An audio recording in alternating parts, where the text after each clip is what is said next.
There is one question that has plagued fans of Harry Potter ever since the Half-Blood Prince book came out. And that question is, how do you make a Horcrux? Well, stick around, because I think I have the answer. So before I begin, I want to talk about the two most popular theories regarding how to make a Horcrux. The first one is cannibalism, and the second one is necrophilia. And they're wrong for a couple reasons. The first reason is that it implies that in order to make a Horcrux, you have to do something to the victim other than murder. The police had never read an audit report. A team of doctors had examined the bodies and had concluded that none of the Riddles had been poisoned, stabbed, shot, strangled, suffocated, or as far as they could tell, harmed at all. The second reason is what it implies would be done to Harry, because Harry was going to be the death that was used to make his final Horcrux. So because of that's just way too dark. And there's not enough evidence to actually show that. So that's why those two theories are wrong. Now, I think it's actually a 6-step process. Voldemort is the only one that we know for sure who made Horcruxes. Not just one, but multiple. And his victims were carefully selected.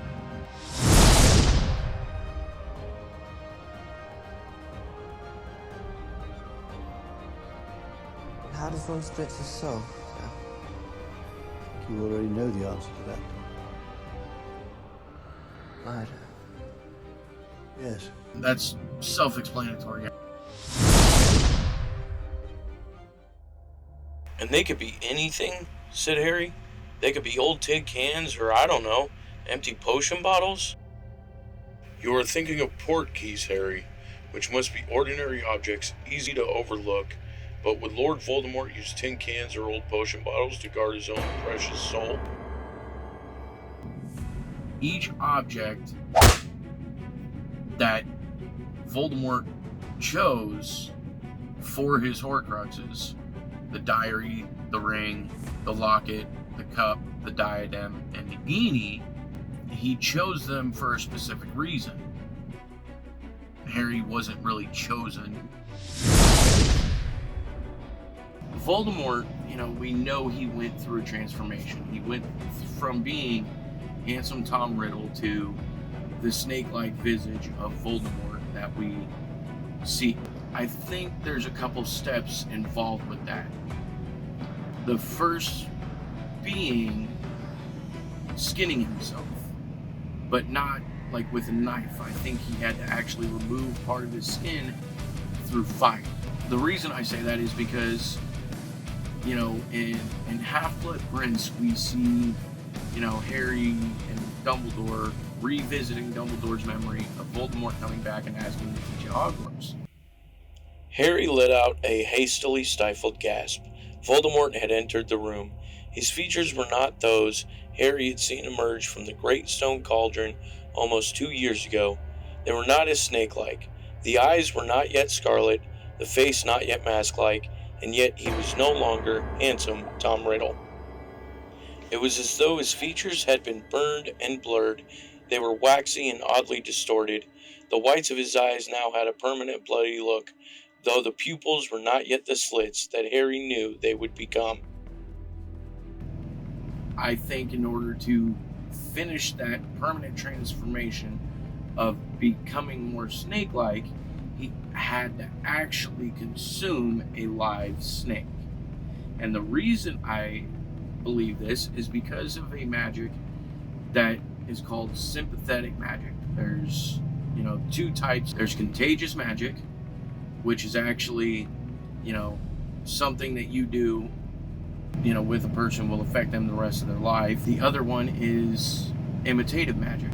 Like begets like. It makes sense to me that in order for Voldemort to change his image like that, he had to actually consume a live snake. It's kind of like the belief that, a lion is brave, therefore you eat a lion's heart and you get that lion's bravery, which explains the dark mark.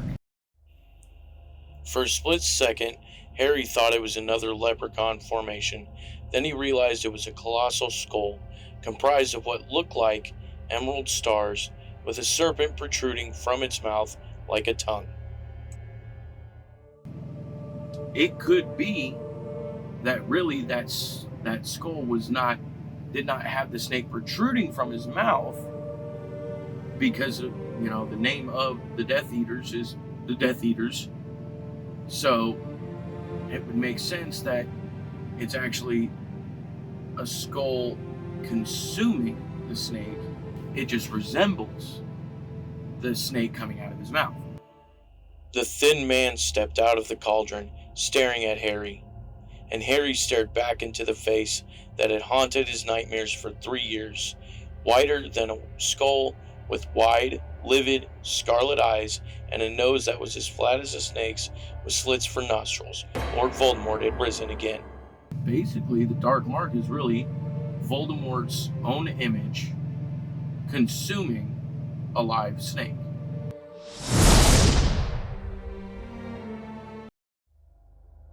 "Can you feel it, though?" Ron asked in a hushed voice as he held it tight in his clenched fist. "What do you mean?" Ron passed the Horcrux to Harry. After a moment or two, Harry thought he knew what Ron meant.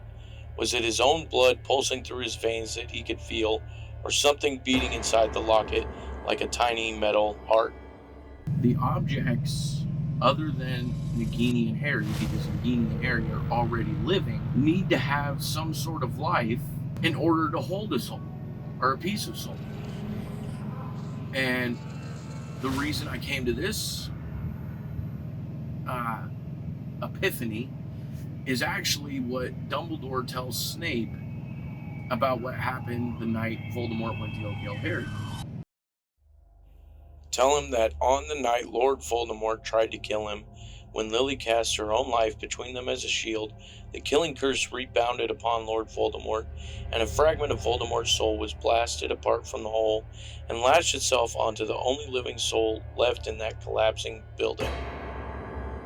When Voldemort went to try and kill Harry, and the curse rebounded, it basically blasted Voldemort's soul out of his body, and because Voldemort already had multiple Horcruxes, it wasn't going to kill him. So in order to create this fake sense of life in these other Horcruxes that are not living, I think that what Voldemort had to do was some sort of spell that involved his skin, his blood, and a snake's heart.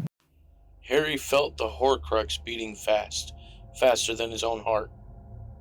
A blood-like substance, dark and tarry, seemed to be leaking from the diadem. From what we're told by Slughorn, when Tom Riddle asks how to make a Horcrux, killing only rips the soul. Somehow you have to actually get your soul out of your body.